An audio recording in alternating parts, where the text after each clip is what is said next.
This should be every school in America. If your kid's school isn't growing food, maybe you should get a little vocal. And if you're homeschooling, you might understand what we're doing here. We are in Naples, Florida. We are putting a food forest around this raised bed garden that they have. Stick around.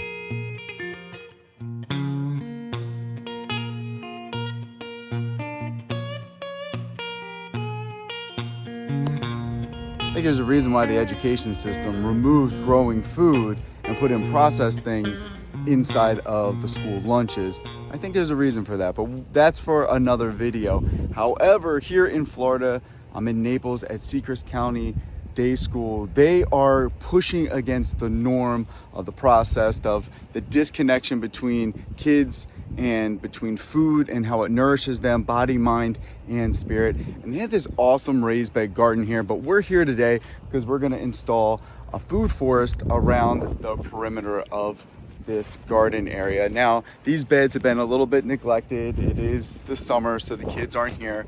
But what we want to do is we want to create a full ecosystem, this immersive kind of flow that goes the whole way around for the kids. They already have a lot of established trees in here, but we got the truck. It is packed out with plants. Actually, let's take a look. Let's see what kind of plants we got here. But it's a pretty good size area. It's right next to where the cafeteria is. So when these kids come outside, they can pick, they can pull, they can do all this sensory stuff. They have a cool little tropic area over here. They got a great flow. A lot of pathways. Like pretty much they have the bones set up. Now it's up to us to get the plants in. We got a full load here today. This is packed out. We have mulberries and we have mangoes. We got an awesome Namdok Mai in here. Look at this big, look how big this star fruit is. We're gonna get that out. That's a carry. Ice cream bean in here. We got a bunch of lemongrasses. We have a bunch of Simpson stoppers, natives, gingers, fire bushes. We're really just bringing a great like combination of pollinators and then also edible food. So stick around, we're gonna be putting all this in. They also have a spot up here for like the elementary kids. So they're doing a sensory zone over there. So we're gonna pack that out there, including one of my favorite, the spiral gingers. These kids are gonna lose their mind when they realize that so much of this just tastes like candy. And hey, here's a conspiracy. Maybe candy pulled from God's creation. So the flavors that are already out here, man tries to, tweak it a little bit with side effects. But anyway, we're gonna get this in today. So here we're gonna head back to where this is the upper campus, this is the lower campus here. They have all these cocoa plums all along here. You might not know, but these actually have an awesome edible fruit. They're either white or red. We're gonna cut through this zone here. This place they've done a great job with the landscape.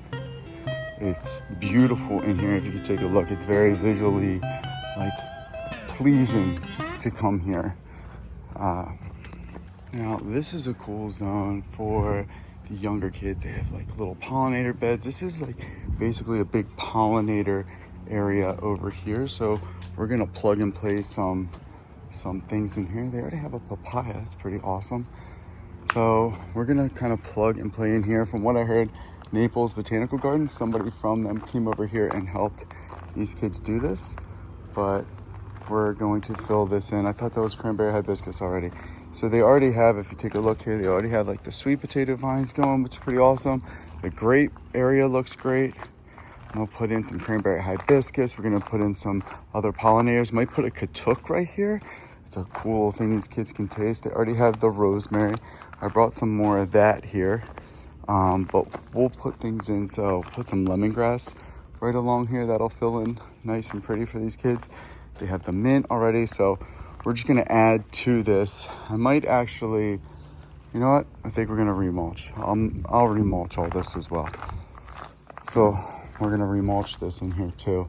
This will look really pretty for these kids, especially as they get back to school. And the whole point of this zone is to get kids excited, to get them stimulated about the flavors, the smells, the pollinators, how the whole system works. They do a really good job here. From the top down, even parent involvement and the board of just listening to, this is what we want for our kids. Last time I was here, they had a sign up that said a spray zone, and they don't have that here anymore. So that's pretty awesome.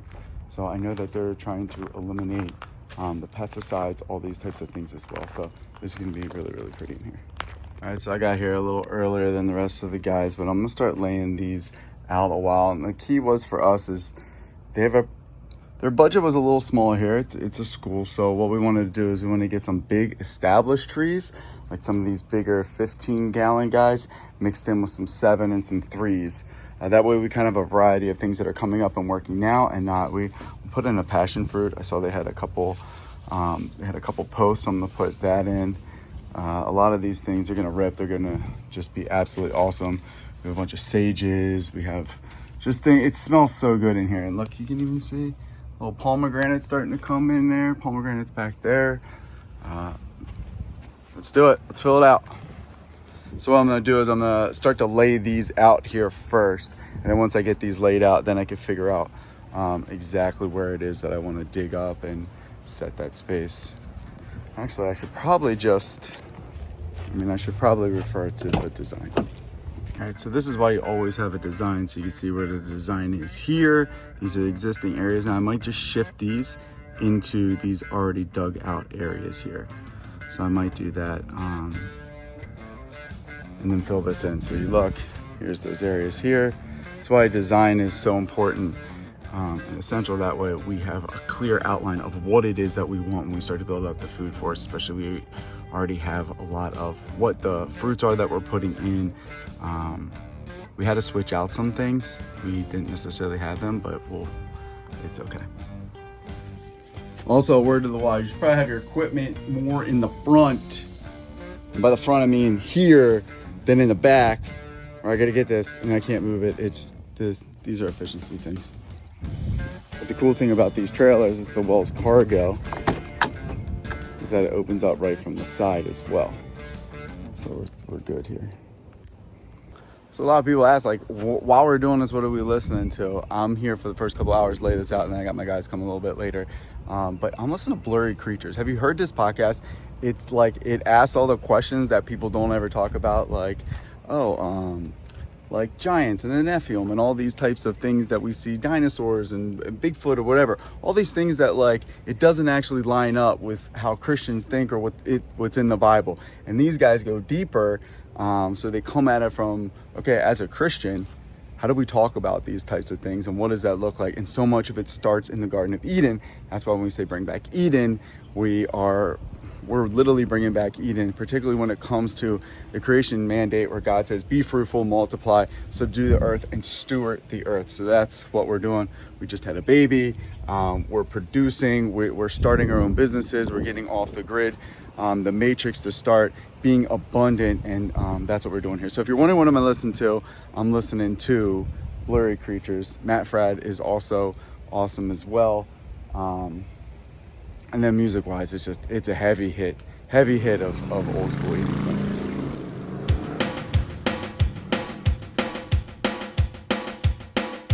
So we're checking the irrigation here.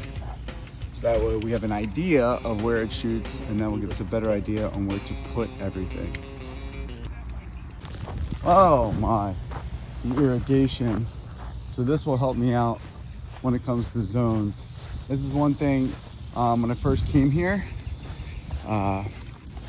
David, headmaster, knew there was irrigation, we just didn't know exactly where it is. So this gives us a better idea of where we want to put a lot of the stuff and the lines. So this is good because this means there's not lines in between here. We also want to watch out. So we got irrigation here. Man, I just got smoked. We got stuff in here, so we know this whole area is pretty good then when it comes to the water that's going to go. So we'll get everything in. We get a hose up, we'll water it as we put it in, and now we know everything's going to be getting good irrigation. We're already heading into the rainy season, so we should be good either way. I might actually thin out this guy here. This porterweed's pretty awesome. One of the best native pollinators you can have in Florida, porterweed. But now we have an idea. Thanks, George. Appreciate you. So I take a lunch break. We like to eat local fruits. This one right here is mamey sapote. If you haven't had mamey sapote, I can't even explain what it tastes like, but I like to freeze them. Kind of tastes like ice cream, but look how, oh, there we go. Look how beautiful this seed is. This thing is fantastic. Pop that in the ground, this will split.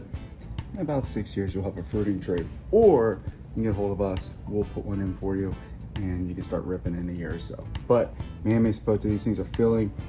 People like in Miami, they love these, especially for smoothies. A lot of fat, which is good. This whole idea of fat, the good quality fats.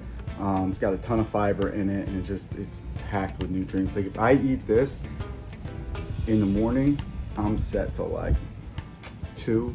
From a couple hard-boiled eggs, a local Florida avocado, you're good to go. You don't need the crap. Like, practice what you preach. We put this stuff in, but then we're also eating what we're putting in.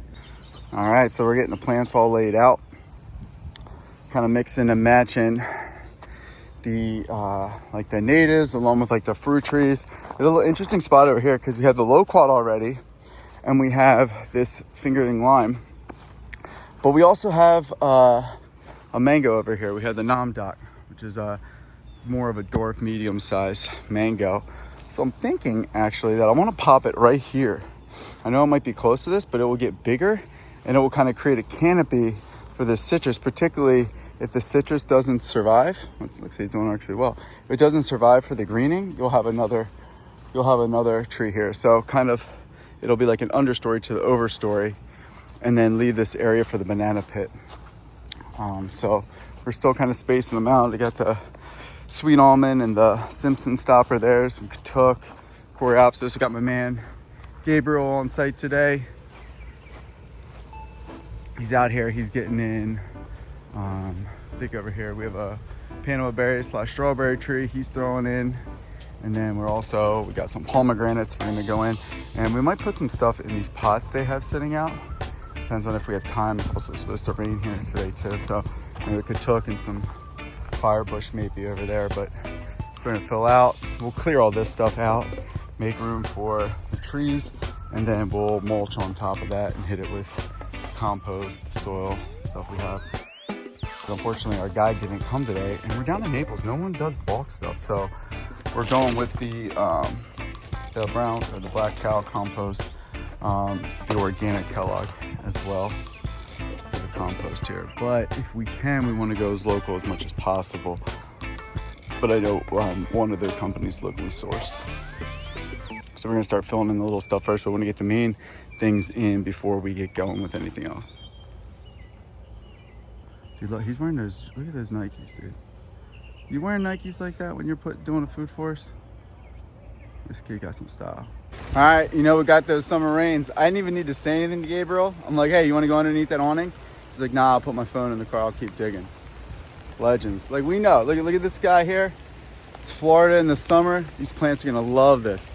We're digging out all this area in here because we're going to make this one big, like, little nest in here. We're already getting the plants in here. Thunder's starting to rip. I'm going to put this phone down, but hold on, let me ask Gabriel. Hey Gabriel, it's raining. You want to take a couple minutes? It's raining. You want to take a couple minutes, or you good? Yeah, I can take a couple minutes. Guy's a legend. Look, he's been working out here. Also, look at these kicks. Kid is styling. All right, maybe we'll take a little break. The alarms are going off. That may or may not be a tornado warning, and it's coming down. All right, so Gabriel's getting in the Namdak Mai. This is a beautiful guy, 15 gallon. Put this one in.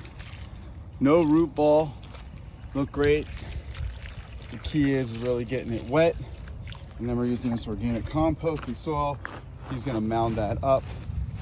And then while he's working on that, we're gonna pop in the rest of the plants. We're gonna put a cardboard down along here. Hit it with vinegar. We're gonna put cardboard down on here to suppress those that grass and those weeds for the future. Then I'm gonna start working on this banana circle, get this in with sugar cane, a couple different types of bananas, canna lilies, lemongrass, put all that in. Oh, and then also Mexican sunflower. So we'll throw some of those in. And something that a lot of people don't do is I always put I put this ring. Whenever I do a nest or I do, like we're doing an area, I always put a ring right here so that way the mulch can fall down into it and the grass kind of has like a moat, kind of blocks it from creeping in. So while your ground cover is taking its time to start to grow, this will hold off on the weeds coming in or slash that grass like this. Like the Augustana Bermuda grass is brutal. It's just gonna keep coming, but we kind of wanted to go with the cool, like the circle look here and kind of take away from these hard edges or those edges of sorrow. Try to make this round. So let me see what it looks like in a minute. So we got the banana circle complete. You want to tell them what we did here, Gabriel? Basically, center soil taken out, flipped so that it keeps the grass inside of it, turns to biological matter when it breaks down, but it's not going to choke out any of the plants. Got a few little banana pups thrown in here around. In between, we've got some support species like Mexican sunflower. And then we've got some lemongrass and natural herbs on the outside for some good smells. Yeah. I also like to use that for chop and drop too. Yeah, perfect. And then in the center here, where all the food scraps are gonna go, and where the kids eat here, and it's just gonna feed all of this. Perfect. So we're gonna hit that with that compost, and we also put sugarcane around the outside too. Yeah. And then he threw in some longevity spinaches. So hopefully they'll take as kind of like a ground cover. Again, also edible. Boom. It's one of our signature pieces. Wait till you see this thing in a couple months. It's coming together. This 25, we're gonna put this right here in between these two palms, let it really fill out nice. On the other side of the palm, we actually have passion fruit, so it'll rip up there too. Got a little bit of light left. So here's the final result. Got papayas, a bunch of pollinators in here. Not gonna have as much time as I want to do here, but this is for a phase 2. Strawberries tree here, Barbados cherry. We have the everberry mulberry. So this is like as they come in. We'll continue to add to this in the next phase, but we mulched all this area in here. Then we come around here. We got the katooks, the grasses, another strawberry tree, some native pollinators. We have, this is one of my favorite, the almond, sweet almond. Stuck a pomegranate in here.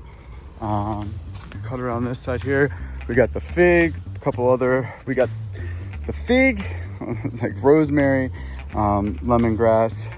We have the Dune sunflower, which that will overtake all this. We have this great, turn this way. We have this great star fruit here. Look how awesome this looks. Simpson stopper with some milkweed, passion fruit to rip up here. The guava, the other sweet almond, firebush. Then there's the mango in here. We have the lime. We have another porterweed. We have another Simpson stopper. We have the Simpson stoppers because they're great natives. They're also a great wind break. So we have that there. And we also have the banana pit here. We went through that earlier. And then a moringa right there as well. So this is phase 1. Probably come back in, hit it with another round of mulch in the future. But there was a lot of rock here, so we didn't go super heavy on the mulch, if you notice, just because there's so much rock underneath, and that's not really the priority. So we went heavy on the mulch on the new beds, banana circle up front there. Kind of left that shell around the outside there. Not as cleaned up as I'd like it to be, but this is Seacrest is the beginning of their new food forest. You see how it kind of wraps around. You got this flow.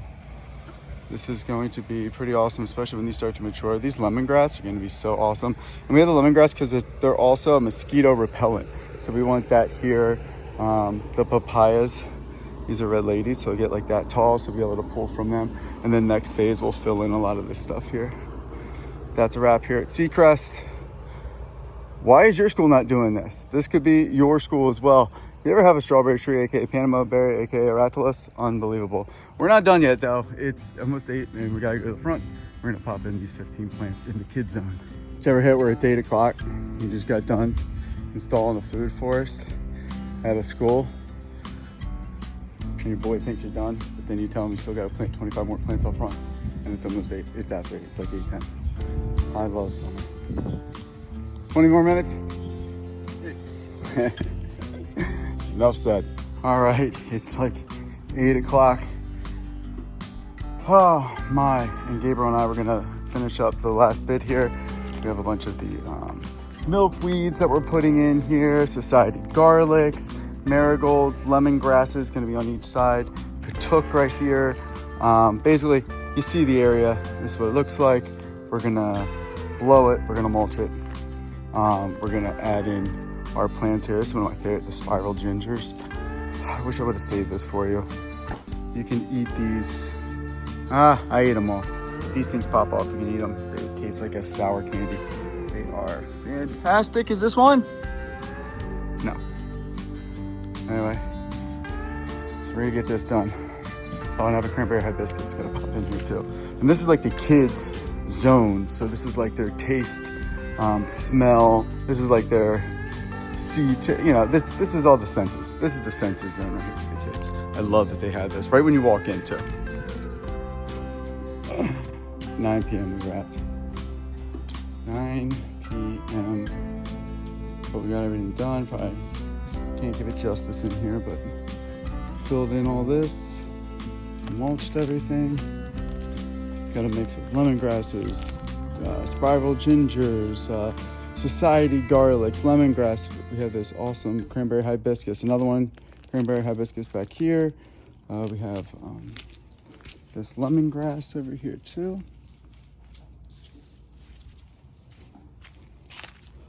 The spiral ginger over here. And again, this is a phase one. We had a lot we crammed in today. Gabriel crushed it. And the milkweeds, lemongrasses, the marigolds. A lot of these that we put in this general area are like to keep insects away. So from the citronella plant to the lemongrass, you can literally smell it. The mint, the garlic on the other side over there. Like this is a lot for this smell senses. The katuk when they first come in. We want the katuk when they first come in that they can eat it. Spiral ginger when they come in they can first eat it. The cranberry hibiscus. So a lot of these things we want to be able to be pollinators, to repel insects, but also that they taste awesome. It's cool for kids to grab that, taste it, touch it, feel it, eat it. But that's a wrap. Seacrest, phase one. Gabriel, we're out.